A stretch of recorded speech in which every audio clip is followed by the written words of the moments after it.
didukung oleh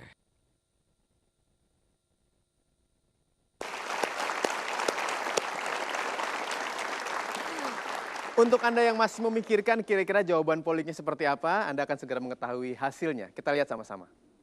Apakah yang menyeimbangkan kesempatan sukses antara orang-orang dengan tingkat pendidikan yang berbeda? Pilihan A sebesar, kita cek sama-sama, yang memilih A ternyata 29%, yang memilih B sama 29%, yang membangun hubungan yang luas, pilihan C sebesar 42%.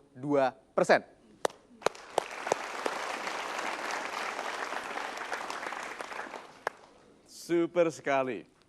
Oke. Apakah ada yang salah dari 3 pilihan ini? Tidak. Tetapi apakah ada kemungkinan yang satu lebih tepat dari yang lain? Ya, itu masalah orang baik. Orang baik itu tidak salah, hanya kurang tepat. Itu loh. Lalu karena hidupnya tidak baik karena kurang tepat, dia menyalahkan kebaikannya. Apa aku kurang baik? Kenapa aku yang unyu-unyu dan cantik ini kok masih lama sendiri? Tuh, jadi dia menyalahkan kebaikan. Padahal yang salah ketepatan. Nah yuk nanti kita buktikan itu dari bahasan, kita mulai dari yang B. Yang B Mas Hilbram. Yang B. Rajin bekerja keras. Siapa yang memilih ini? Kalau menurut saya, Pak Mario, untuk supaya kita bisa sukses dengan orang-orang yang tingkat pendidikan yang berbeda, kalau menurut saya harus rajin bekerja keras untuk memahami, tidak melihat pendidikan berbeda. Betul sekali. Jadi bekerja keras itu menentukan keberhasilan. Nah, di Facebook sering saya menerima pertanyaan, Pak Mario, saya bangun pagi jam 3, bawa sayur saya ke pasar, saya tunggui di mobil, saya pegangi semua karena angin dan sambil saya tidur di atas itu, sampai di pasar saya atur, saya pegangi lagi karena saya tidur, nunggu pembeli. Waktu pembeli datang, belinya sedikit sehingga banyak yang harus saya bawa pulang untuk makan kambing karena tidak laku. Nah Pak Mario, saya sudah bekerja ini 20 tahun, tapi tidak ada perubahan hidup saya. Apakah kerja keras akan membantu orang ini? Kalau menurut saya iya. Jadi dia harus lebih keras lagi. 20 tahun lagi. Itu loh. Sudah mulai kelihatan bahwa kerja keras itu syarat minimal. Syarat minimal. Berarti ada sesuatu yang harus ditambahkannya. Seperti orang mau keluar rumah, dia buka pintu lemari. Keluar nggak Bu? Dia bilang, loh kok. Itu kalau dia masuk pintu lemari, berarti harus ada ketepatan. Kerja keras di bidang yang tepat itu indah sekali. Kenapa saya katakan masalah orang baik adalah ketepatan dari yang dilakukannya. Dia sudah baik. Ya, good. Kita berikan tepuk tangan dulu. Membangun hubungan yang luas. Aha. Mas Hilbram pilihkan. Terima kasih Pak Mario. Nama saya Suminto. Saya memilih membangun hubungan yang luas karena dalam membangun hubungan yang luas kita mendapatkan sesuatu yang baru. Mungkin channel-channel baru atau link-link baru dan di situ kita bisa berkomunikasi dengan baik dengan partner baru. Terima kasih dari saya. Super sekali. Ada seorang adik di Facebook bertanya, kenapa Pak Mario tidak tampil di televisi dari dulu? Dari dulu. Jawabannya, sengaja saya tidak tampil daripada dikenal luas tidak mampu. Berarti membangun hubungan luas dengan membawa nilai. Banyak orang, banyak temannya tidak jadi apa-apa. Ayo. Tapi satu orang dikenal oleh satu orang yang tepat akan jadi orang hebat. Berarti bukan luasnya hubungan, tapi nilai dari orang yang dikenal. Itu sebabnya jadilah orang bernilai sebelum Anda mengenalkan diri. Karena resikonya besar loh. Saya mau tampil di TV itu memperhatikan semua kakak angkatan saya. Yang tidak bertahan lama, kenapa? yang tidak punya staying power. Kenapa? Kenapa low interest? Saya pelajari semua. Setelah mulai siap saya tampil di TV Jakarta, dites di situ. Baru lebih luas, saya berterima kasih sekali karena Metro TV mengenali yang bisa kita lakukan sama-sama. Sampai menjadi Golden Way selama 5 tahun ini. Berarti bukan luasnya hubungan, tapi nilai yang kita bawa di dalam hubungan itu. Itu.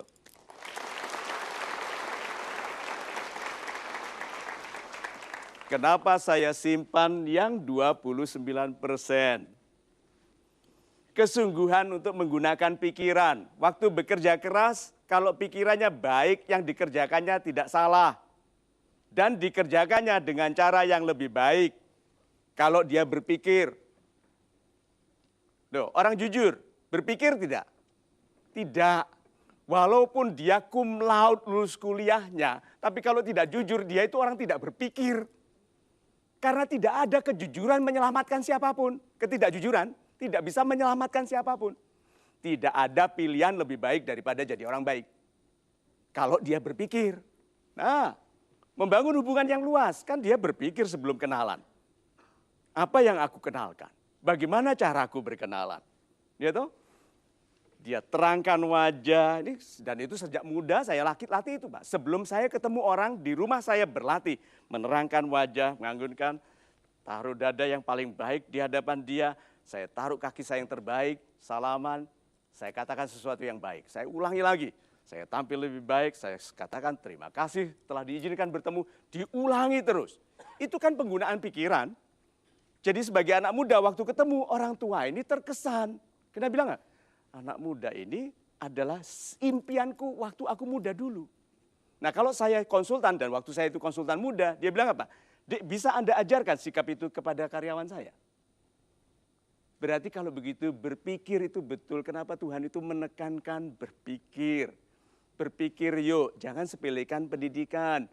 Kalau Anda belum dirahmati oleh orang tua yang bisa membiayai Anda, cari cara untuk berpendidikan. Yang paling menyedihkan adalah anak-anak yang sehat, mampu berbakat, dan ada membiayai tapi malas. So kalau gitu yuk kita lebih berpikir. Gitu. Terima kasih Pak Mario, kemampuan menggunakan pikiran. Sekarang saya akan memberikan kesempatan untuk kemampuan menggunakan pertanyaan Anda yang hadir di studio. Ada penanya berikutnya?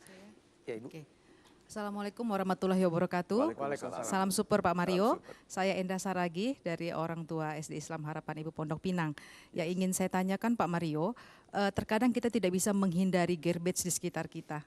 Ya, kita berada dalam lingkungan yang apakah saudara atau orang yang suka mengeluh atau lingkungan teman-teman yang negatif gitu loh. Walaupun kita sudah sering membentenginya dengan sering nonton program Pak Mario atau baca buku, tapi kita tetap manusia biasa yang up and down. Nah, bagaimana cara kita menghadapi itu Pak Mario? Terima kasih. Super sekali. Ibu pernah mendengar ungkapan semakin tinggi pohon, semakin tinggi, semakin kuat anginnya. Nah, apa yang menjadi masalah? Apa yang mengkhawatirkan pohon ini kalau ada angin? Tidak kuat akarnya. Nah, orang-orang yang mau tampil dalam kehidupan publik, yang mau jadi orang yang berwenang secara luas, harus membangun dasarnya. Dasar ini istilah saya adalah acceptability. Orang yang diterima sedikit ditolak. Jadi orang yang sering ditolak berarti dia belum membangun penerimaan yang luas. Jadi ada caranya, yaitu menguatkan diri. Mengatakan, aku bisa. Gitu tuh. Ada yang tanya ke saya juga, Pak Mario apa betul? Apa boleh kalau saya mau presentasi dan nervous saya anggap semua orang monyet? Saya bilang jangan, yuk bicara apa sama monyet. Jadi kalau begitu, jangan gunakan cara-cara akal-akal itu kecuali yang memang aku berhak bagi keberhasilan. Yang dikatakan orang lain tidak berpengaruh kepadaku kalau aku tidak menggunakannya sebagai pengaruh buruk. Yang memuliakanku Tuhan, tidak ada hinaan bisa merendahkanku. Yang kulakukan baik, aku akan baik. Lalu, bangun pribadi yang mampu diterima. Acceptability ada dua. Satu, acceptability di hati dan acceptability di pikiran. Anda lihat di Golden Way saya selalu tersenyum. Itu untuk acceptability yang mana? Di hati. Saya bicara seperti kepada orang yang saya sayangi. Itu acceptability di hati. Saya tidak mengkhususkan agama tertentu, merendahkan keyakinan tertentu. Saya memuji upaya orang untuk memuliakan kehidupannya. Itu acceptability di mana? Di hati. See? Nah, tidak ada masalah apakah orang akan membenci Anda atau tidak, karena wajar untuk setiap pembawa kebaikan ada pembencinya. Kalau Anda tidak ada yang membenci, berarti Anda tidak cukup baik. Betul loh Pak, orang-orang hebat itu direkrutkan pembenci oleh setan untuk menghalangi kebesaran dari kebenarannya. Nah, berikutnya. Saya sering mengatakan hal-hal di sini yang bagi adik-adik setelah mendengar itu mengatakan, oh iya. Pernah begitu? Oh iya. Setelah oh, aha. Pernah begitu? Kalau begitu aku bisa dong. Itu acceptability yang kedua. Acceptability di pikiran. Jadi Anda harus berpendidikan, mengumpulkan ilmu, belajar cara pikir orang lain, dasar budaya, lalu diterapkan dalam yang Anda bicarakan. Dengarkan ini dan ini penting sekali. Setiap kali Anda berbicara, Anda sedang audisi untuk menjadi pemimpin. Hati-hati. Waktu Anda bicara, saya merasa bahwa itu sudah audisi untuk menjadi pemimpin. Dan audisi itu harus dua acceptability-nya. Acceptability di hati dan di pikiran. Nah, saya simpulkan istilahnya. You have to be heartwarming. Anda harus menghangatkan hati. And you have to be logically sound. Anda harus benar secara logis. Itu. Heartwarming and logically sound. Beautiful Pak Mario, super sekali. Kami akan segera kembali, Anda jangan kemana-mana, terus saksikan program ini tentunya di Mario Teguh Golden Ways. Karena ayah-ayah yang hebat tidak usah banyak bicara, keteladanan kesehariannya membuat anak-anaknya terdidik untuk mirip bapaknya.